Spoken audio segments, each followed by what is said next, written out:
Bon, monsieur Faust, présentez-nous un peu votre voiture. Alors c'est une voiture très populaire, 1911, une Ford T, qui a eu beaucoup de succès à l'époque.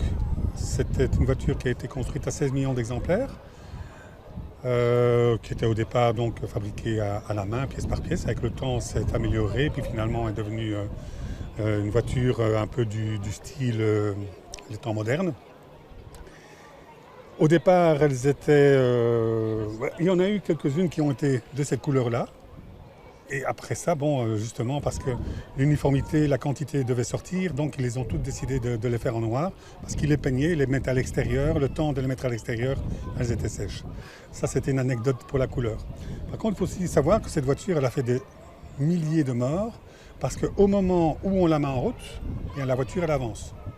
Si elle n'est pas bien réglée. Malheureusement, bon, ben, ça a fait le cas. Il y a des gens qui étaient coincés entre la voiture et le mur. Donc on la mettait en route. C'était un démarrage à la manivelle à ce moment-là. Boum, elle démarre et elle avançait jusqu'à donc écraser les gens qui étaient là entre. Donc ça, c'était une histoire. Alors il y avait différents modèles. Donc il y a ce modèle-ci qui est normalement, on appelle ça avec un siège de belle-mère. Moi, je l'ai enlevé parce que j'ai mis une trousse à outils ou un petit casier. Parce qu'il y a beaucoup de monde qui demande pour s'asseoir, mais c'est un petit peu dangereux. Donc nous, on a remis ici la petite trousse qui sert donc de range à tout. Et ici donc, les portes sont ouvertes. Il y a 2 roues de secours parce que malheureusement, avec ce genre de pneus-là, on crève assez souvent. Il y a aussi donc des modèles qui sont en familial, des 4 places. Et puis il y a malgré tout les autres qui étaient des utilitaires, un peu donc style camionnette ou fourgonnette que l'on pouvait voir.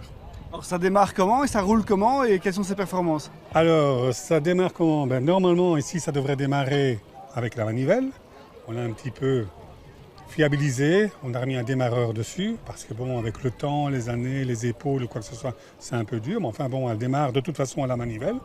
Ses performances, ça roule à 50 à l'heure facile. Et quand on la pousse, on peut arriver à 60, 65. Mais là, on commence à avoir peur, tout tremble.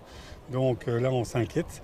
Donc en général, la vitesse moyenne, c'est entre 40 et 50 à l'heure. Ça consomme à le rythme, je dirais, entre 12 et 15 litres, la manière dont on roule, quoi.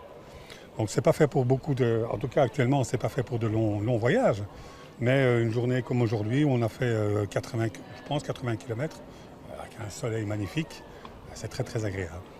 Ma voiture, c'est une américaine, une Grande Page 1930. C'est une des premières avec des freins hydrauliques, un 6 cylindres en ligne. Jamais de problème. Je l'ai acheté une trentaine d'années. Je l'ai restauré pendant quelques années. Maintenant, il y a peut-être 25 ans que je roule avec. Jamais de problème. Point de vue pièce, on ne sait rien voir à ça. C'est une américaine et puis on l'a fait soi-même. Hein. C'est rare comme voiture? Oui, c'est une Grande Page, c'est une très rare. Il y en a je sais qu'il y en a 3 en Belgique. Il y en a peut-être 1 ou 2 en plus, mais je ne crois pas. Celle-là, je l'ai acheté en propriété qui avait 3 grammes. Et celle-là, c'était la plus belle. Et le bonhomme, il vit toujours, mais j'ai 95 ans. Voilà. Ça roule comment? Ça va à quelle vitesse? Oh, 60, 70 à l'heure, il n'y a pas de problème. Consommation, oui. 20 litres au 100, c'est normal. C'est un 6 cylindres. Hein. Ça roule bien? Très bien.